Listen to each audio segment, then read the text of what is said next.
It started off like any other day. I rolled out of bed, got ready for the day, and then did something that wasn't like any other day. I got out the paperwork and I got to work. I got to work planning my first solo cross country, which was scheduled for this Wednesday.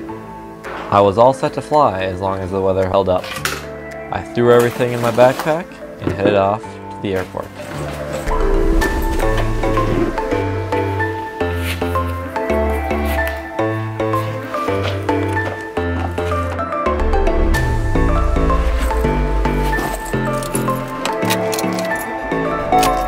Alright, I just pulled into the airport and it's raining a little bit. Let's hope that clears up by the time I want to fly in about an hour or two. I was watching that weather like a hawk this morning and it looked good this morning. Yesterday it said not so great. And then right now it says like maybe. So for cross-country flight I need 10 statute miles of visibility and less than 15 knots of wind when I take off and land. We're at like 6 statute miles of visibility last time I checked with the rain. So we'll see how this all pans out. Fingers crossed, I'm hoping for the best. Right now I think the weather is looking a little bit borderline. Yeah, for the solo limitations. Mm-hmm. Yeah. And then less than 15 knots, which shouldn't be an issue for any time of day. The forecast has changed a bit. It is pretty rainy. Couldn't get the flight in right now. Talked with my instructor for about an hour, so I'll head home. And fingers crossed, everything clears up. I should be able to fly at 2 or 3 today. I've been home for about 3 hours now, and the weather is not holding up. Still raining. Forecast kept getting pushed back. It's gonna be raining until 5 or 6 now. Hopefully it'll clear up by tonight, because I have another event planned. I'm gonna kayak across the lake and sleep outside in public lands over there. I rescheduled my cross-country flight for Monday. It's just how the weather goes. Unfortunately, today is Tuesday. I've tried to schedule my cross-country flight 4 times now. Once before Wednesday even that I didn't film. So I tried Monday, didn't work out. Wednesday, Monday, like yesterday didn't work out because it was too windy. Today, Tuesday, also too windy. I have college orientation tomorrow through Thursday morning. I have one more shot at a cross-country flight. I scheduled it for Thursday afternoon. If that doesn't work, I have Minnesota Wing Encampment for Civil Air Patrol. I'll be gone for a week, so fingers crossed I can finally get this in on Thursday right away. College advising stuff done. I thought I was gonna go straight from college to the airport, but instead I decided to come home for a few minutes, ate lunch, and now it's time to go fly because it's such a great day. I called my flight instructor and he said everything should be good to go. He got me the endorsement and double checked everything, so let's go fly!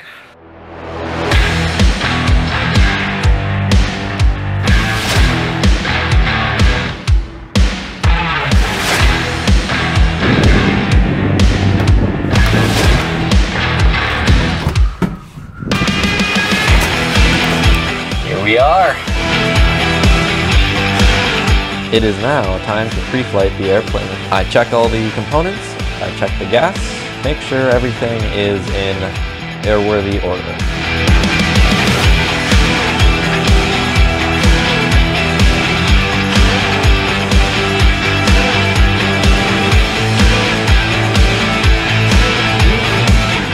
Next up, it's time to start the airplane.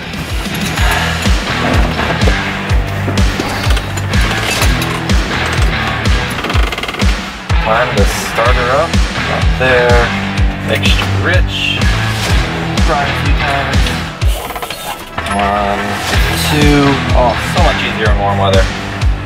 Brakes hold, master switch on, aircraft lights are set, beacon on, nav on, prop area clear, clear prop, starter engage, and throttle check. Positive main pressure. Alright, here we go.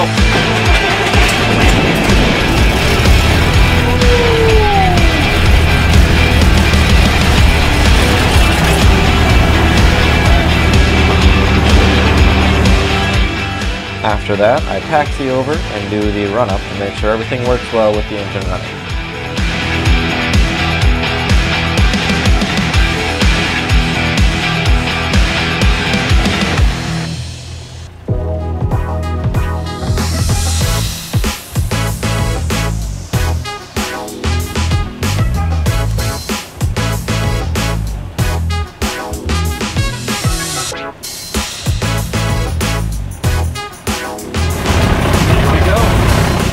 now it is time to depart.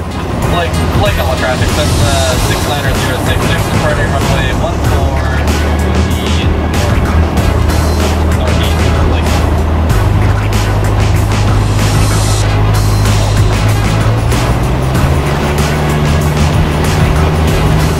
And as I'm taking off here, I call out airspeed is live, temperature pressure in the green.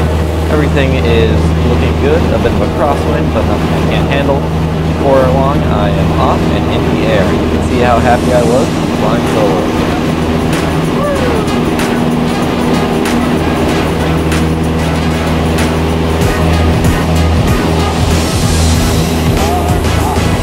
I did not touch the camera until I was far off the ground, and I did a clearing scan to make sure no other traffic was in the area.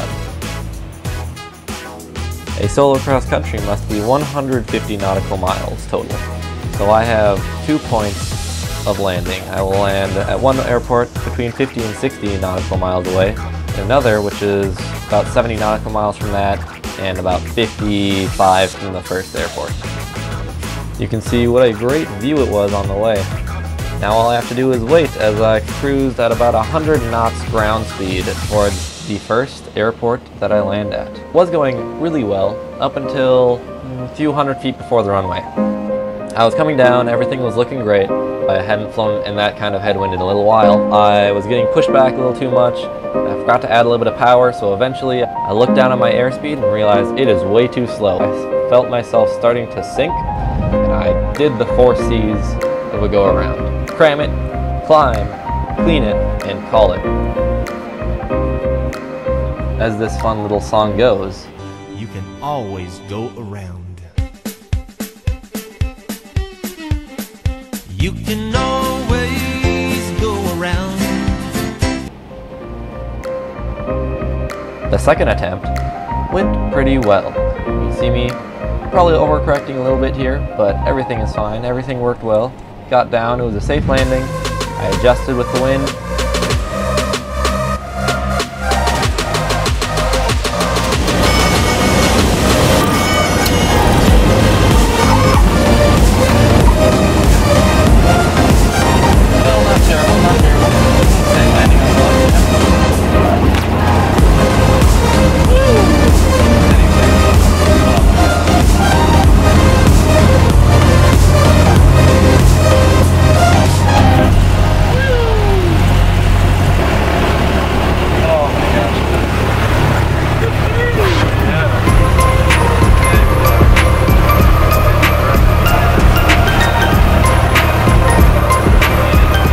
After I landed at this airport, I departed pretty soon after. I probably should have gotten out to stretch my legs. In hindsight, this is a bad idea, but you know, I just kept flying. I was eager to get back up in the air. I took off and departed for the next airport. This leg of the journey was really pretty boring because I had a bit of a headwind, so I was cruising at more of 60 knots ground speed. It took a while. The checkpoints were pretty far apart as well, and it was just, I got up to my altitude and just cruised there. There wasn't a lot to do except just fly.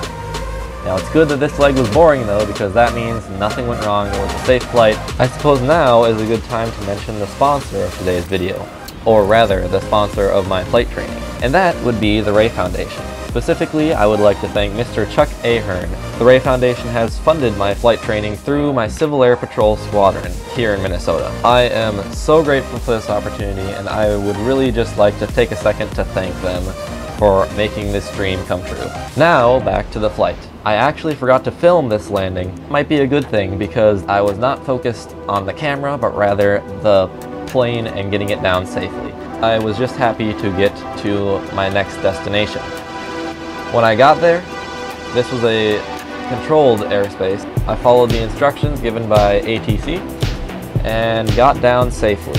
I didn't quite land on the center line, and I had dealt with the crosswind pretty well.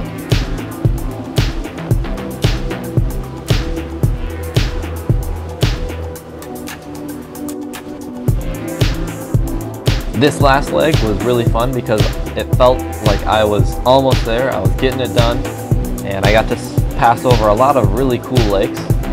This leg of the journey, I also had a bit of a tailwind. My checkpoints went as planned, and everything was working out just fine. I turned the airplane in a little circle to make a teardrop entry as I descended, to make a teardrop entry into the downwind for the runway I wanted to land on, which was 1/4.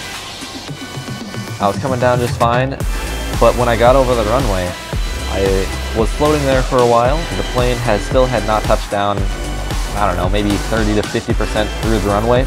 And at that point I realized, you know what?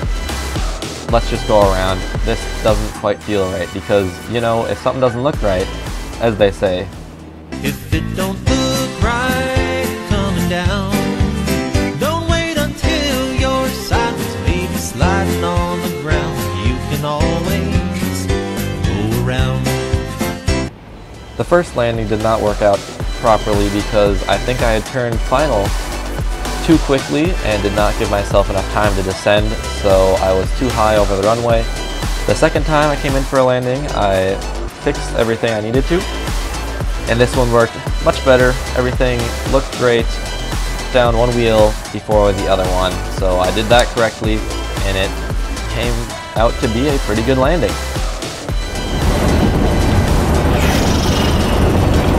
Well, as I say in the aviation community, any landing you can walk away from is a good landing in the books.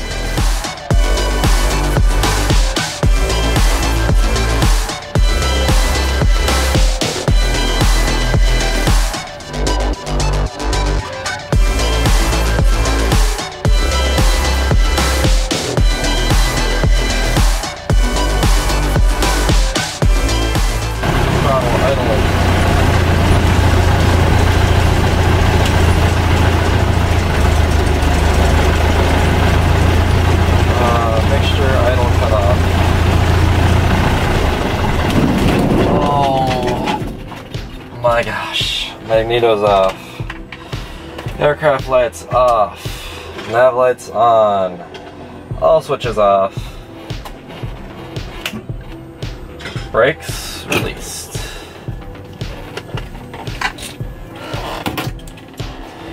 Whew, my gosh. Get me out of this airplane.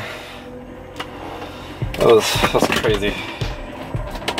I need to stand up. Ooh. Oh my gosh. Okay. Oh jeez.